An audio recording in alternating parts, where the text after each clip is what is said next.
What's going on YouTube? It's Donnie B all day. So, today's video is going to be a my best of whatever video, right? It's going to be my top 5, that's what it is. My top 5 in the pocket EDC knives, right? Now, I've done my best videos before, and my top this and my top that. But the problem is, either I'm always designing a new knife and getting a new knife, or I'm just getting a new knife or knives. And so these lists tend to change every now and then, and there's been some developments where what I carry in my pocket mostly has definitely changed, and it's altered. So I brought out 19, I know it's a weird number, but 19 of my most, and these aren't even like, it's not like they're all like the best knives, they're my most pocket carried.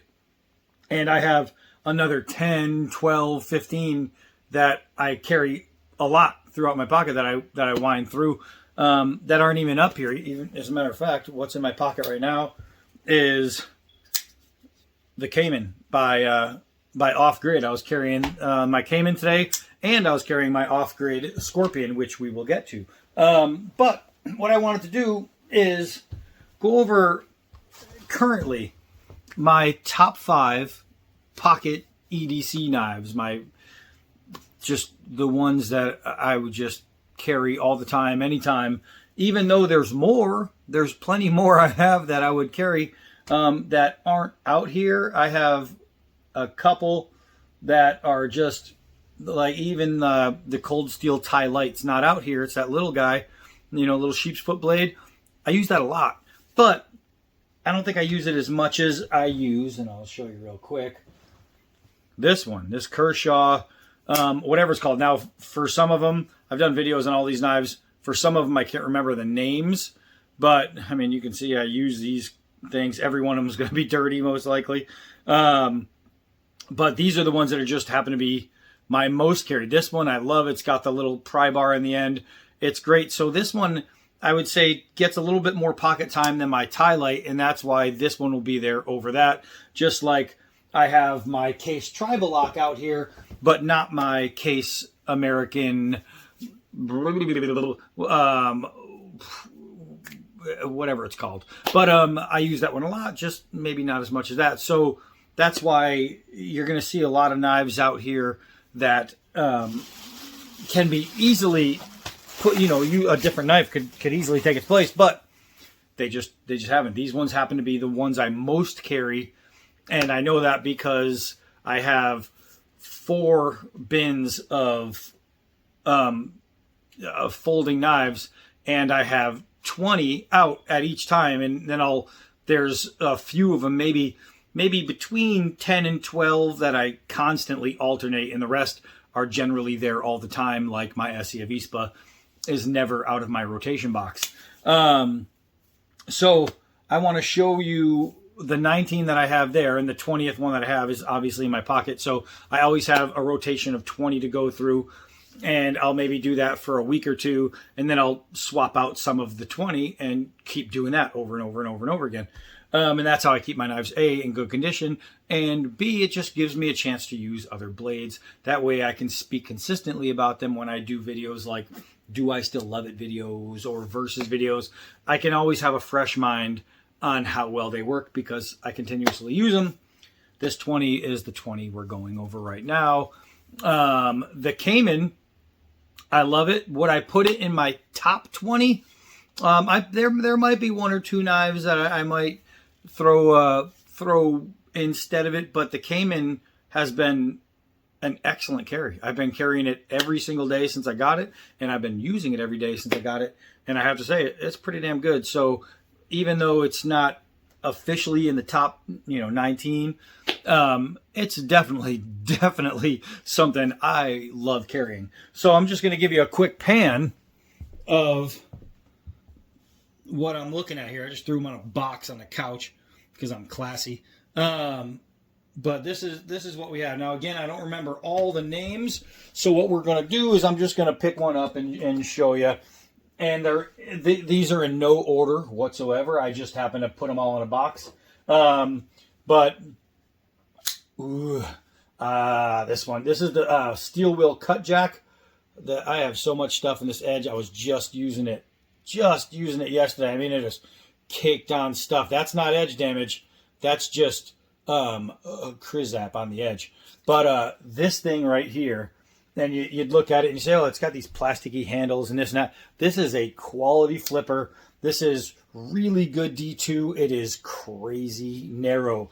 This thing is so pocket friendly. Now, there's two different cut jacks. There's this one, and then there's the M, which is the mini. It's just the same thing, but smaller. But you can see what it is. This cut jack is freaking awesome. Absolutely love it. 100% is in the running for my top 5. Another one in the running for the top 5 is this. Now, this is complete opposite of that. That one's really thin and easy to carry and really light. This thing is heavy as hell. Who makes this? This one is, you know, that other guy. But I'll figure it out eventually. Oh, is it Oerla? Yeah, it's the Oerla. That's what it is. I was having so much trouble. I'm so glad they put it there. This is the Oerla. And no, I have a bunch of their fixed blades that I love. And I saw this. This is their copy of the Transformer knife. And I was like, gotta have it. And I have to say that the regular real Transformer knife is completely expensive. This one is not. And as far as use, this thing is so nice, man. This thing, I mean, it's almost like having a set of brass knuckles in your pocket because this thing is a piece. It's pretty sick, and I do carry this one a lot on days when I don't care about having something 45 pounds in my pocket. Next is another big one. It's another steel will. This is the Plague Doctor. Ooh, what a snap. The Plague Doctor is awesome. For me, it's a little uglier, and it does have that Plague Doctor mask look, but this knife is extremely sharp, extremely tough. It opens great, has wonderful G10, and it's huge. It's just a big, big knife. When you put it up, let's say, against something that you would recognize. Oh, here we go. I'll just use the, oh, I got one in my pocket. What am I doing? What am I doing? So, the Cayman. I mean, you can see it's a pretty big, big knife. So if you're looking for a pocket filler type EDC, these things, the Plague Doctor is no joke. So I got that one. I have one that you guys probably wouldn't assume would be in the running. Let's just get over here. Let's get over here. And it's because if you hear the name, you automatically say, oh, it's cheap, it's no good, da-da-da-da-da. Not the case on this one. This was a first production run of a knife that Frost Cutlery wanted to do when they were changing direction. They said, what if we start putting out some amazing knives and try and expand our market? This is the Sling Blade. And I don't even know if they ended up putting these on the market. It was like a prototype series that they asked me if I would test just to see how it would do. The G10 on here is freaking lovely, you know, and you could see that you'll see that I did a full review. It's all ball bearing and so nice, so nice. You'll see that the blade, well, besides being used, is a lot like my Scorpion and a lot like a few of the others, even that Transformer knife. That shape is there. Some people just do it right. These guys did it right. And I know it's weird when you're saying, you know, but it's Frost Cutlery, and Frost Cutlery deals with, you know, 440 steel. This is D2, properly done, nice and thick. It's just a beast of a knife. It's so weird to say that one of my favorite folding knives is Frost Cutlery. So this one's in the running. The one that you already saw is this one right here, the Kershaw, whatever it's called. I forget all the time what some of these are called, but it's a Kershaw. I mean, they're pretty easy to find. This thing is just super sweet. Moving on to my most love-hate relationship with a knife company is Spyderco. Which one's this? Is this the Tenacious? This is the bigger one. I think it might be the Tenacious. I have never been a fan of Spyderco's looks. I just thought they were ugly as sin. I got my first one. It was the smaller one like this, and it worked really nice. And then I saw this bigger one, and I was like, all right, well, I got to try it out. This knife, as much as I don't want to love it, I freaking love it. This one is such a worthy freaking carry. And I think it's called the Tenacious. That might be the other size, but it just might be. But freaking dope, yo. So that one is in the running.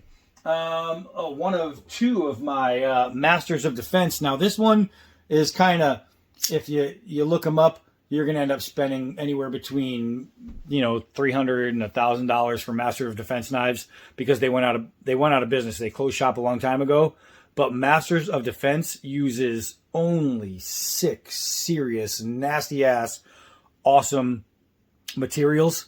And if you are lucky enough to get one, get one. It's got a plunger lock on there. This one's the auto open. It is freaking phenomenal. It's the smaller size. It's really, really good. So next up in the running is the Crkt Fossil. Enough said. I mean, this knife is just, besides being beautiful, it's awesome. It's just awesome. It's the Fossil. This one I picked up when I was down in Tennessee. I went down to Smoky Mountain Knife Works. This is that QSP. Another one with that same blade shape, similar to the Scorpion and whatnot. This one was a company I didn't even know about until I went down there and talked to the guys there, and they were like, you need one of these. Let's set you up. And this thing is freaking sweet. So the QSP is one that is with me a lot. Here's another Kershaw. This is the Bevy, I believe it's called. This one comes out with me a lot. It's just a sexy knife. It's a gentleman's knife without a doubt.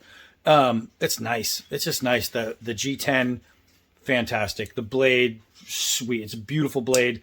It's a spring assist, just great. Here's an odd one that I brought out because as much as I didn't think about it, this one is with me a lot because I use it all the freaking time. It's just got so many uses. This is the Swiss Champ. And this is one of those blades that I use more than I probably ever thought I would when getting it. It's Victorinox. Just a great, great piece. Like a great piece. And then there's this. Which one is this? The Batum, I believe. Crkt Batum. It's what, 4 millimeters thick, somewhere in there. This thing is stout. It's tough. It's nasty. Just nasty. So that's in the running. And then we're getting down to the final 5-ish. And of course, this one is with me a lot. This is just one of those stick it in that little tiny pocket that comes in your jeans for some reason. But this is the Case Tribal Lock. And my favorite handle material that they make. It's just really, really nice. This is a classy knife. And it's a works every time knife. It's just no joke, just worker. Here's one that was more of a recent pickup. It was this summer. This is the Sumo. Is it CRKT? Or no, Gerber. That's what it is. Sorry. The Gerber Sumo. Not only is it extremely good looking with those cool red liners, but this knife works, man. This knife is so freaking nice. And now we're down to literally the final 5 I want to show you. Another Masters of Defense. This one's one of the big ones. It is sick. The only thing that holds me off is I'm not crazy about serrated blades. But again, it is a plunger lock made of great materials. It's got this cool like sandpaper in there for positive feel and hold. This Masters of Defense knives, even got the window breaker. These are just some of the best made knives that are ever done for as far as EDC. Moving on, last 4. Yep, you got it. The 4MAX. The 4MAX. This is the real 4MAX, not the light, not the this and that. No, this is the Italy made cold steel 4MAX. And yeah, they're $550 retail, whatever they are.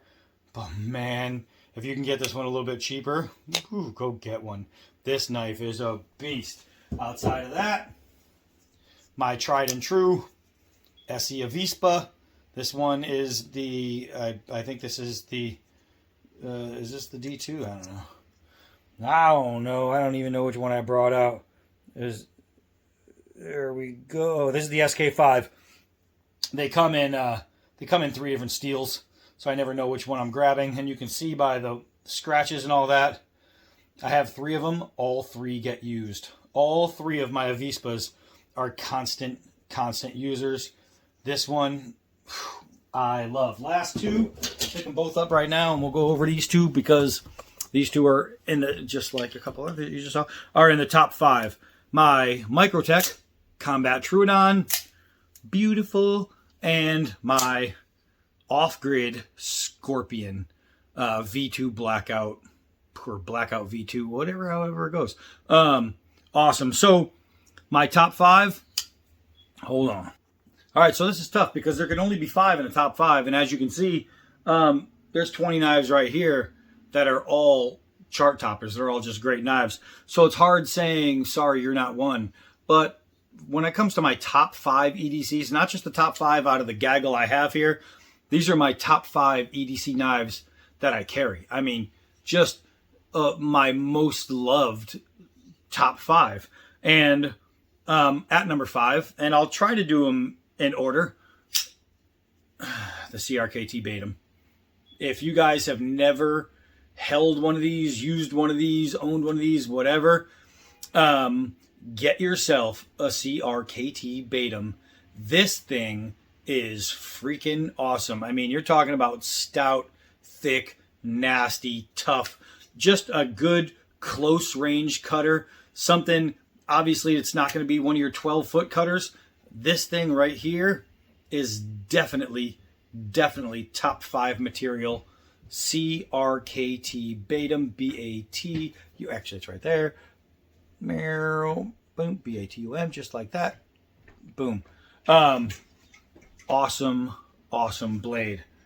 So, next on the list, and you probably think because of how much I love this, it's going to go higher, but that will tell you exactly what I think about the other blades.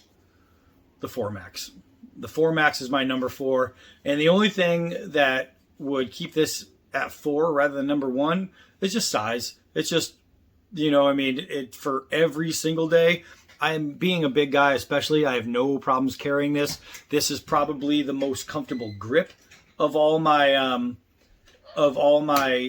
EDCs, just because of the size alone. But when it comes to long-term pocket use, or if you're moving fast or doing things, it can be bouncing around and hitting the phone, and you know, so because I put my phone in the same pocket I put my knife, so that's the only reason. That's the only reason this sits at 4. But the 4MAX by Cold Steel is, I mean, just awesome. It is a phenomenal, and I mean phenomenal knife. This right here, Triad Lock, designed by Andrew Demko. This knife right here is absolutely no joke. If you have the money to spend on a knife, spend it. You can get the smaller size that's half the price, but it's not the same steel. And yes, it makes a difference. This knife is awesome. So, brings me down to my final 3.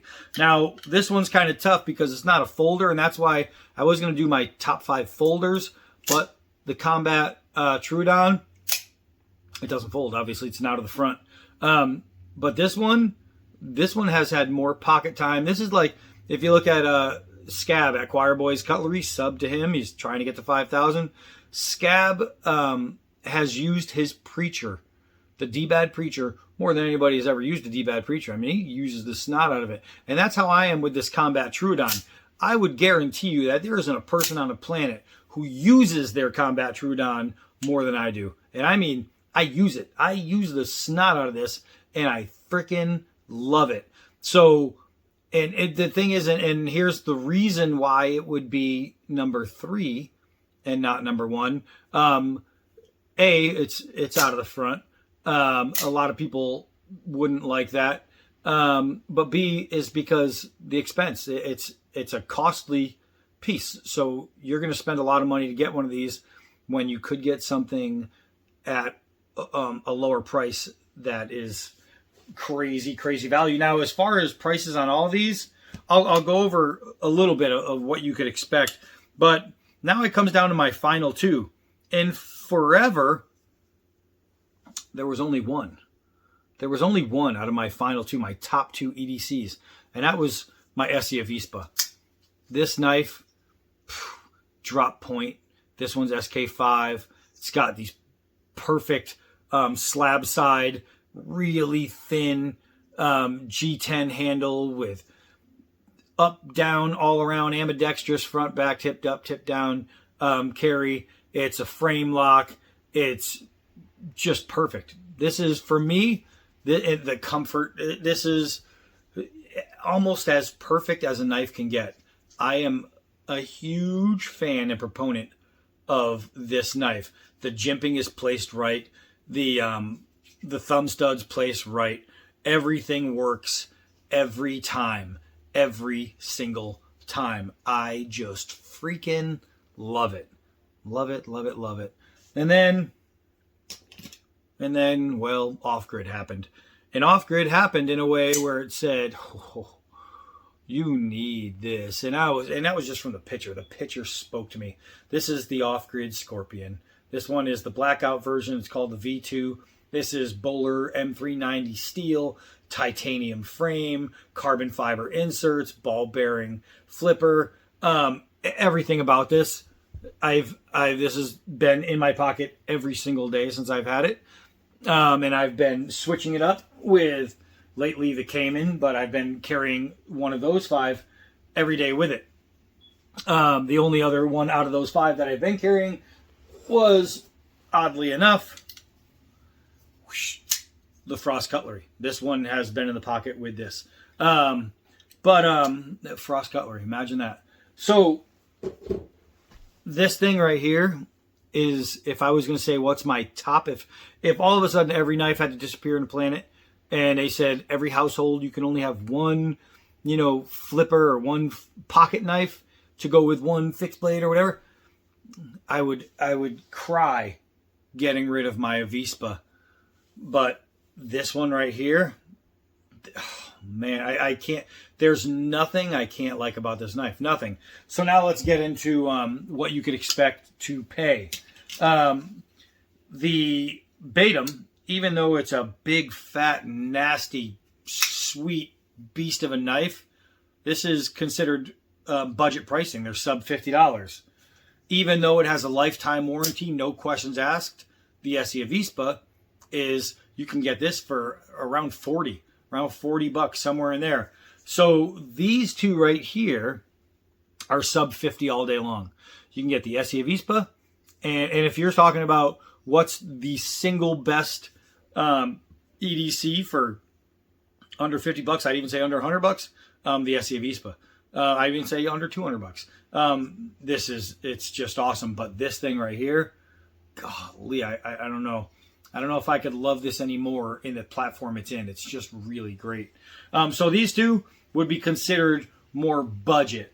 That's when everything changes. I don't have like, as far as in my top 5, there's no medium, because this one right here is going to be in the mid 200s and 100% completely worth it. And I mean 100% completely worth it. And you'd think that's expensive until you get to these guys. This one's around 500. This is 550, maybe more on this one. I'm not sure.